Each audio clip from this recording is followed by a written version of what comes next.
Welcome, welcome. Good morning, good evening, good afternoon. My name is Pirim Mwabe. I am a storyteller, content creator, and writer, and I'm also the founder of Buhlale Hub Africa. So, Buhlale Hub Africa is a platform that amplifies the voices of Africans on the continent. Today, we bring you episode 2 of Africans Cough It Out Now.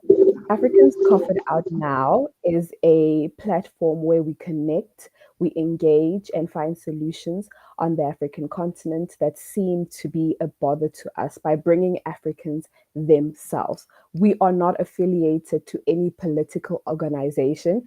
Our affiliation is with the African continent and African people. So today, please welcome, and we thank you so much for taking your time. As you join in, please do mention where you are streaming with us from. We cannot wait. And if you're battling to access the stream, please do head over to our YouTube channel, which is Piwe Mwabe, as it appears on the screen. I can't wait. And today we've got a very special guest. We thank her so much for taking her time out to have this very, very important discussion with us. So we'll be tackling youth Africa's youth unemployment crisis, and she the best person to help us tackle this very important discussion. Let's just get right into it. Please introduce yourself, Victoria. I mean, Virginia. Hello, Fiwe. How are you? I'm good, Thank good, you good. so much for having me on this wonderful, wonderful platform. My name is Virginia Mbira. I'm from Kenya, and I work with an organization called Youth Employment Africa, which mainly specializes with the youth and youth affairs. And I'm very excited to be here. I am so excited to have you on our platform today. Africa's youth unemployment crisis is a global problem. Let's just start there. Let's just put that out there. And Africa's youth unemployment crisis is putting the continent at a risk of becoming a home of chaos. I just wanted to put that out there before we start our conversation. And yes, so Virginia, nearly two-thirds of African on the African court are unemployed, like nearly two-thirds. So you can only imagine the number. What are some of the impacts of youth unemployment? You can take it down to Kenya, or also, speak about the African continent.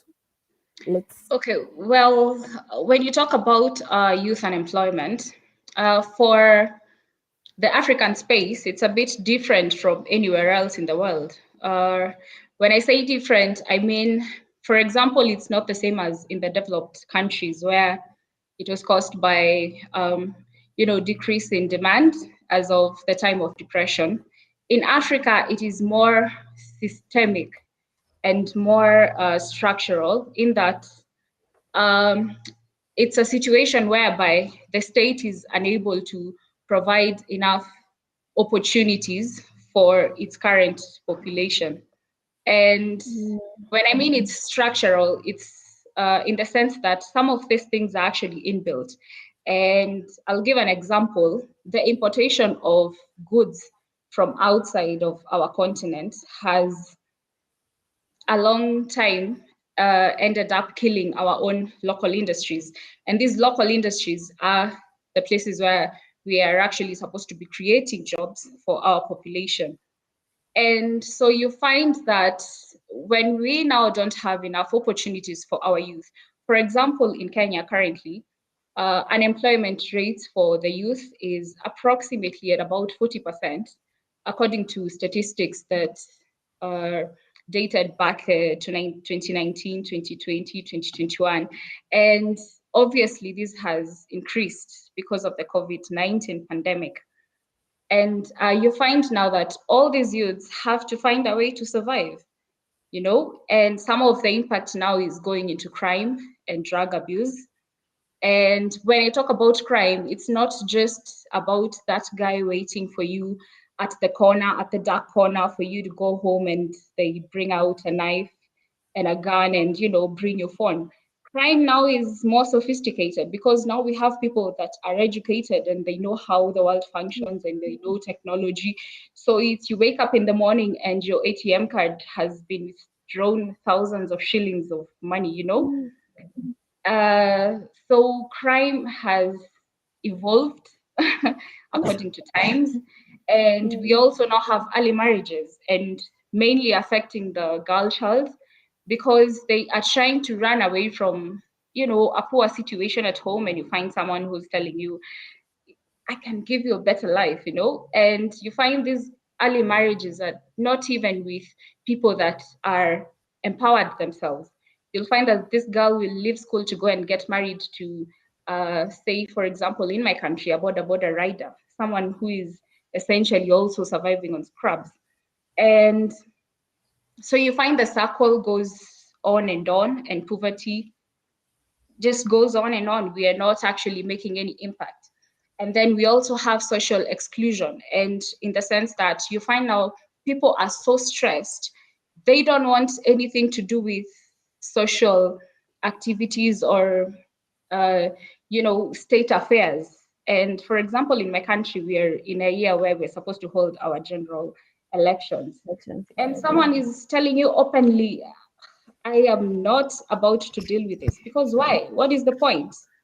We are electing leaders and they have no business making our lives better. In fact, they're actually making our lives more miserable. And you see, this is actually going to lead in more deterioration in the state of affairs in a nation.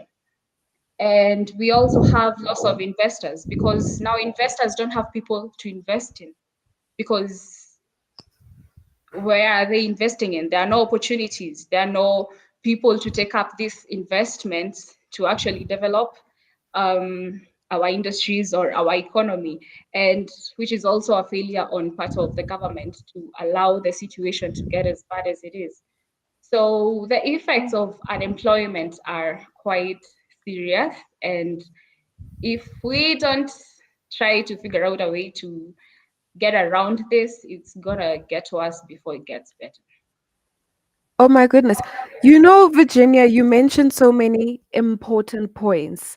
You spoke about the unemployment being systematic. That's the one thing Africa needs to also bear in mind when addressing the issue of unemployment.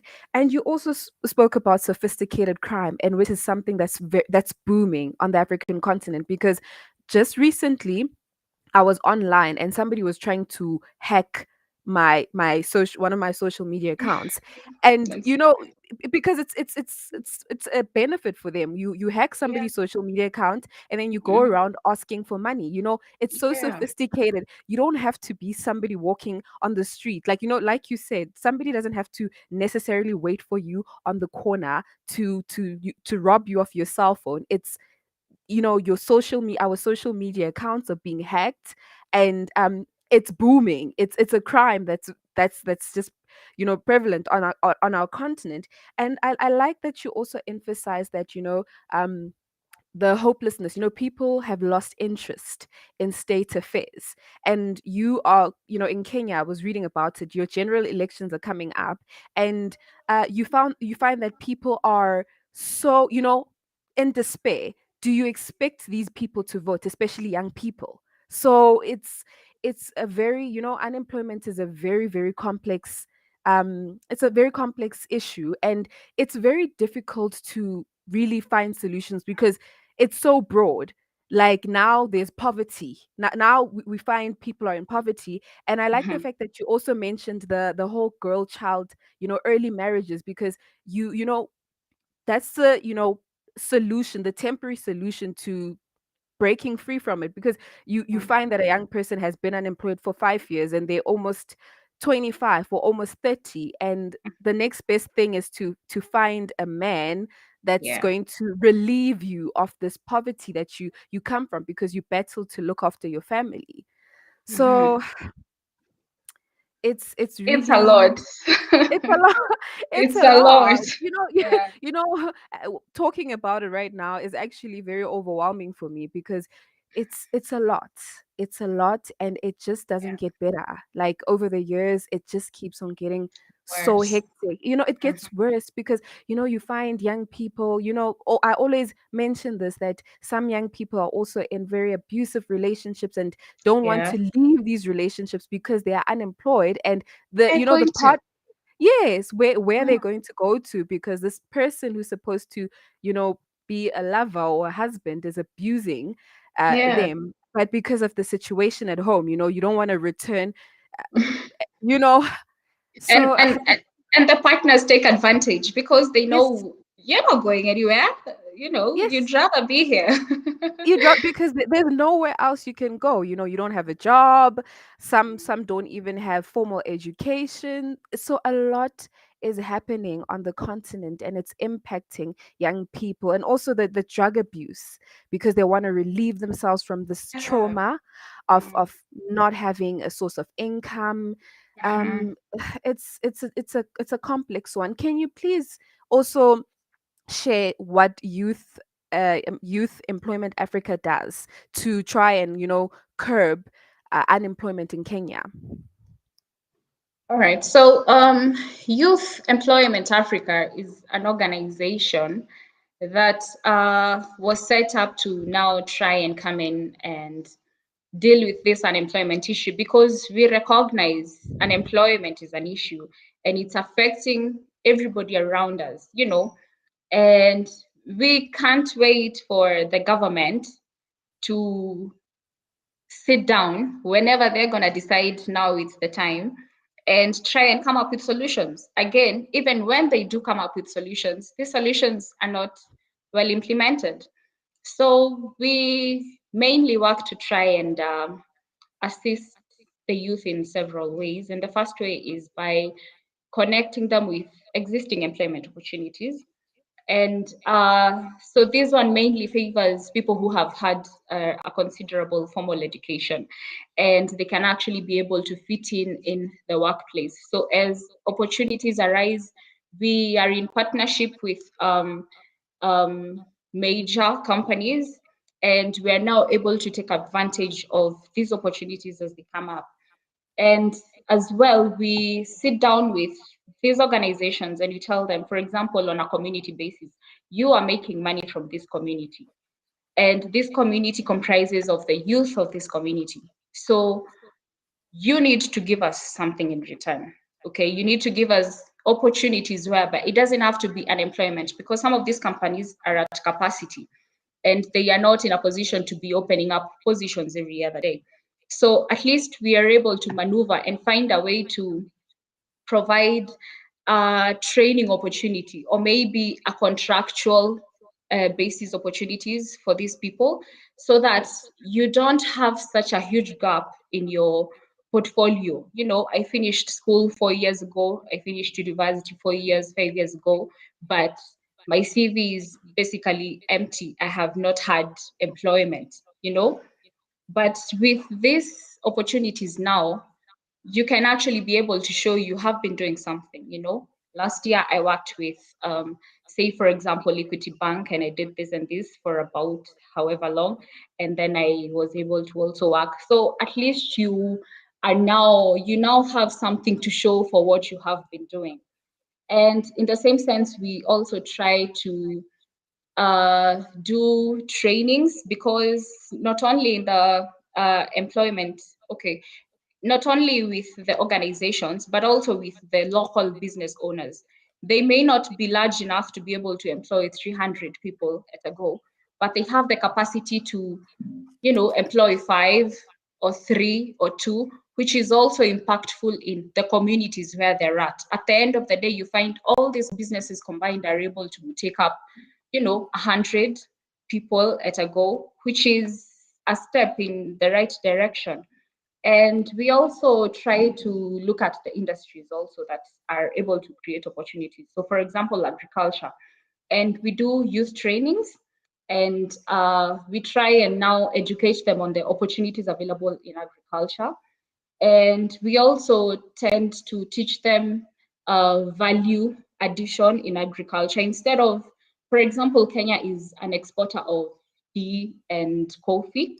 instead of just going to the farm and farming your coffee and then exporting it as it is, you can do value addition, and you are able to now, provide now new opportunities other than just the farmer who is going to the farm to farm and harvest and sell. There are now other opportunities cropping up from the value addition process. And we also do partner with companies that provide tech education, because this is another industry where opportunities are cropping up every day. Before it was you go to school, you either become a doctor or a lawyer or a teacher, but we have all these things coming up, a data scientist. In the tech industry has brought about so many opportunities, and we try to encourage these people, because some of these people may be out of ignorance, or they have not had an opportunity to actually find out about these things. So we are able now to tell them this is also available. You're not limited to just this and this and this. Okay. And then another way we do this is through sponsorships, because you find that so many people are lost in the education system. For example, if you have 100 people that joined primary school, only 6 in that batch will make it to college and university. So where does all this other group go to? They basically dropped out at class 8 or at form 4, and they need to be accounted for in the labor market.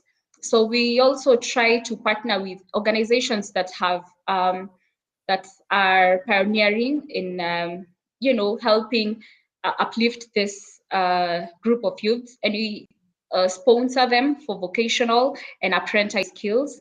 And those that already out there and feel unfulfilled or feel they still don't have a way, we try to help them even gain a higher education.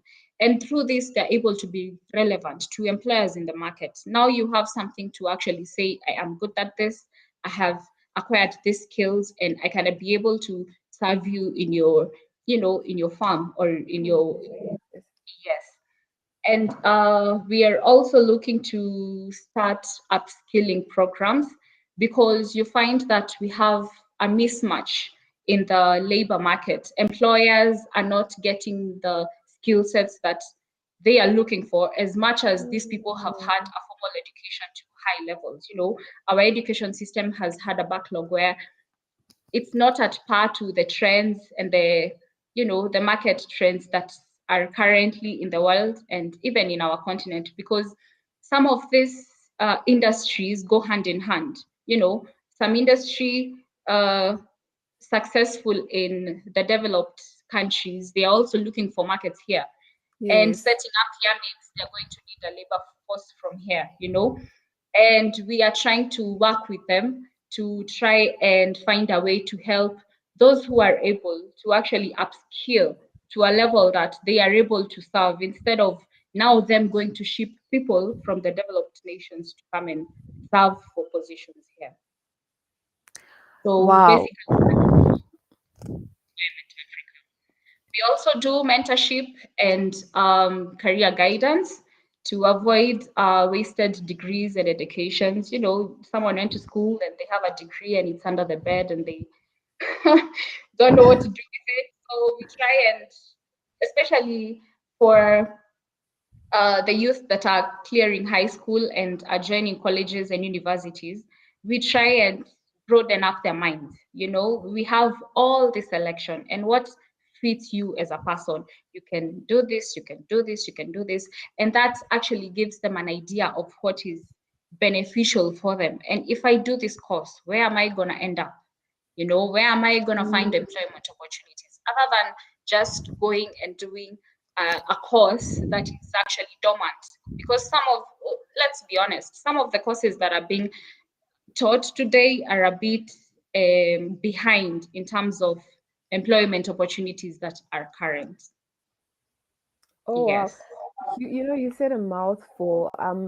You said a mouthful, and I like what you said, because it just what I'm realizing is that African countries really need to create a job strategy that fits everyone. The semi-skilled, the Yes. skilled, so forth, because the job market is evolving. So we need a strategy in place that fits everybody, each and every category, so that everyone can have access to opportunity. So you're doing amazing work. And also, when you said wasted degree, we have a lot of people who have not had an opportunity to get you know e- exposure or experience in their respective fields of studies. And that leads me to my next question. And these people are in despair because they've not had an opportunity to actually practice these fields they went to school for. I personally believe that there's no degree that is wasted. However, it's just the atmosphere. Maybe the issue is that maybe the atmosphere was not very nurturing enough for you to have an opportunity to practice what you learned in school. So it's not in vain. However, let's look at it from an atmosphere point of view. So now my next question to you is that we've got young people who are in despair, young people who are going to be watching this, and they are they've lost hope. The reality is that they don't have hope. They've lost their self-esteem because of not being able to help their families because of being employed. Some of them just lack a sense of direction and purpose because unemployment has terrible effects and traumas.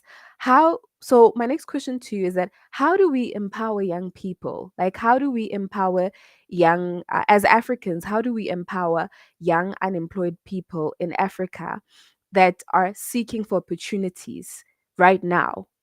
Like with the pandemic, what is it do we have to say to them? How do we empower them to not lose hope and be in despair in these trying times? Well, that is a very good question. And to be honest, there is no one befitting, answer. There is nothing we can be able to tell them that tomorrow everything is going to be all right. But honestly, in our capacities and even in our capacity as Youth Employment Africa, this is what we are trying to deal with. Because looking around, even in our communities, these people are, most of them are close to us. They are our relatives, they are our friends, and it's hurtful to see that someone, and sorry, I used wasted. I didn't mean it in the sense that it is wasted. Yes, I no, meant it in the understood. sense that um, there is no place for that person Yeah, to fulfill it or to exercise it. And you find these people, right? These are our yeah, friends, yeah. they are our siblings, they have been educated to the highest levels, and they have basically nowhere to go. And I want to encourage them that in your own circle, you won't lack something to do, even something little. It doesn't have to be you waiting for a job for 5, 10 years. If you have an opportunity to start somewhere, even if it is low, please start, because that is going to give you a platform to connect with other opportunities. It is going to give you a stepping stone to be able now to grow higher. And it's also going to broaden your mind, to see how can I actually be able to move from here to here. So sit, um, don't just sit in the house and Mm, say, oh, well, I have nothing to do, so I'm just gonna sleep and watch movies and cry. Just try to do something. If there are opportunities for you to volunteer, volunteer, because that way you will feel you're actually adding value somewhere. You're actually doing something meaningful with your life. And then, for example, the people in Kenya, you can reach out to us. We have a um, membership program, a beneficiary membership program that actually helps you to now be able to impact other people in the community through voluntary basis or through other ways. And as a beneficiary, now we're able to connect you to other opportunities as they come up. And it is a very sad fact. it's a very sad fact that not much is being done. And whatever little is being done, the progress is very slow. So we cannot say it is tomorrow or it's 2 years to come. And personally, for me, the thing that disturbs me the most is, yes, fine, we are making impact today and we're helping the youth. But at the same time, as you mentioned earlier, it is a continual process. So right now we have the youths we are working with. At the same time, we have youths in third years and fourth years in universities, and they're joining the labor market as soon as next year and next year but one. We have high schoolers that are going to join the labor market in 3 to 5 years down the line. What where are these people going to go? Because they're also looking forward to finding the same opportunities that the current youth are looking for. And I mean, are they just gonna come up to fall down the same pit of Mm, unemployment? I mean, where are we gonna be 5 years, 10 years down the line? And these are issues that we are seriously supposed to be looking at, because if we don't do something now, honestly, it's very sad. wow. I love what you said about let's also empower or encourage young people to find other ways to pass time, because sitting and waiting for that particular field can be frustrating It is because frustrating. it's very frustrating. You sit and wait for um, that call or that interview, and it's taking you years. Mm, Whereas maybe if we try a different approach and say, I'll apply into a company and do and be a receptionist in the meanwhile, whilst I work my way to the top, because what we actually are in need of is just a foot in. Like you just want to put your foot in and you'll maneuver to the top. yeah. Yes, that's what we're looking for. But Mm. with that as well, sometimes I feel like people get so discouraged that they just don't want anything. They just don't want anything. And it's I think that's what hurts me, because when you also read about these statistics, you realize that there's a category of people who've fallen under the discouraged job seeker. So how do we bring that one out of that category? Because we have the job seeker who's semi skilled or skilled, or falls in whichever category. But now how do we address the discouraged job seeker? Because the discouraged job seeker is what's also um increasing the job, the unemployment statistics. That's my issue. This discouraged job seeker is really is disturbing me, because it just shows that they've waited for far too long to have access to opportunities, and they've just given up. Like, what do we say to that one, the discouraged job seeker who's sitting at home and is like, I'm not doing this anymore. I went to school, I've tried everything under the sun, and nothing is just, nothing is flying right now. Nothing is flying. What can you say, Virginia, like, to that discouraged job seeker? Well, I would tell them that it's it's not the end of the line. It's not the end of the world. Mm, We all at some point went to school. We know we are qualified, but sometimes even when we get opportunities, there are opportunities we feel are not up to standard for us, you know. And I want to tell them it's not the end of the line. Look up, you have a purpose. You don't you don't exist for no reason. You have a purpose, and you have to find a way to figure out what that purpose is, because that purpose is meant to make an impact in this universe in whatever capacity. You didn't just come to exist to just, live like nothing happened. Or, I mean, even in high schools, you used to write, uh, Virginia was here. You leave an impact, And it means that you are meant to be here. You are meant to be here. And it doesn't matter that right now, like right this minute, nothing has come to you. But please wake up. Wake up and try to find your purpose. Because that purpose is going to save a life somewhere. That purpose is going to, you know, change something in this world. And also, if you are able to, for example, you went to school and you studied a certain um, career sphere, and you honestly feel it's a dead end. If you're able to, you can always go back to school. You know, we always learn. We learn throughout our lives. So don't feel bad, you know.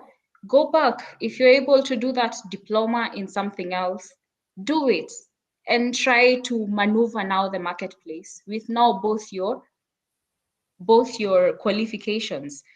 If it's another upgrade, for example, you've had a degree and you have not been able to find a job, don't be discouraged. If you're able to do a higher diploma or, you know, do a master's degree, and in that, try to make connections wherever you go, whether it's in church, whether it's in a social gathering, try to connect with people. Tell them, I am this person and I am good at this and this, and put yourself out there. You never know the opportunities you're going to meet.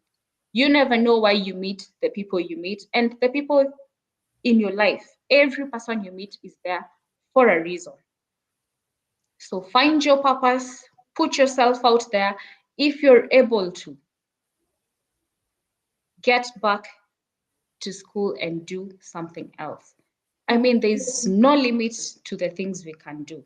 And right now, things are easier because you can get online and enroll for a course and actually finish it in your own comfort, in your own time.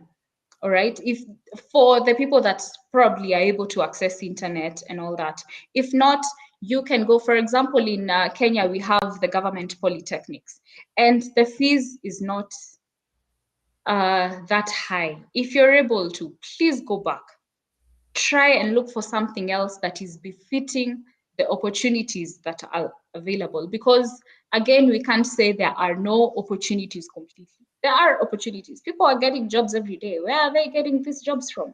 You need Hmm. to figure out what is working right now in the market and try to figure out a way to, you know, navigate and get yourself there. That is what I will say.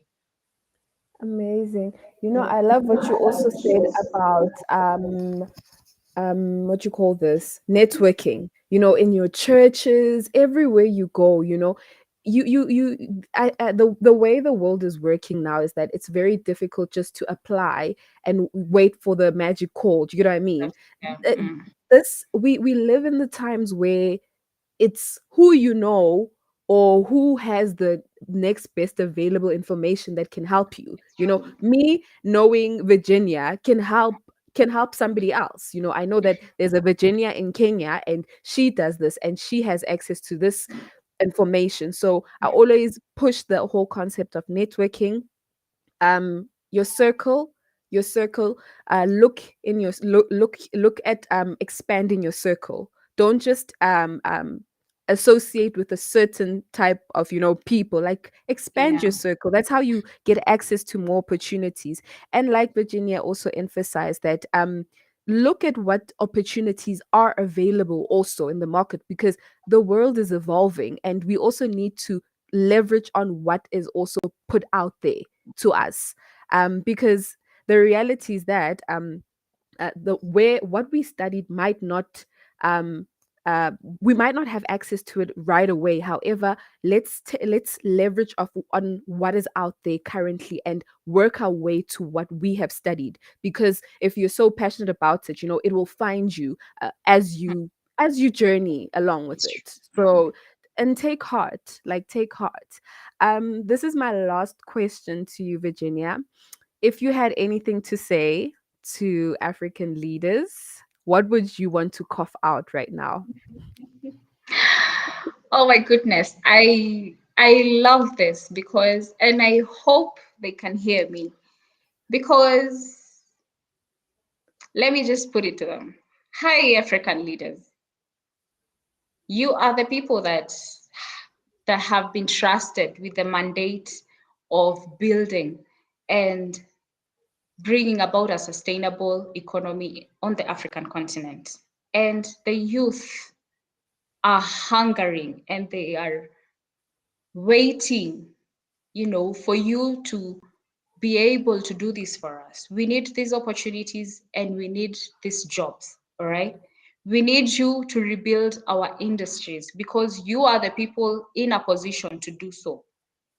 Call on investors if need be, and we need accountability because we need a system whereby we can be able as the youth to follow up, accountability and be able to hold accountable the people that are guarding the opportunities that are there for us, the programs that are there for developing opportunities for us. We need to be able to hold them accountable so that issues of corruption and looting of resources that are meant for us can be able to actually pay for the damage that they are causing us.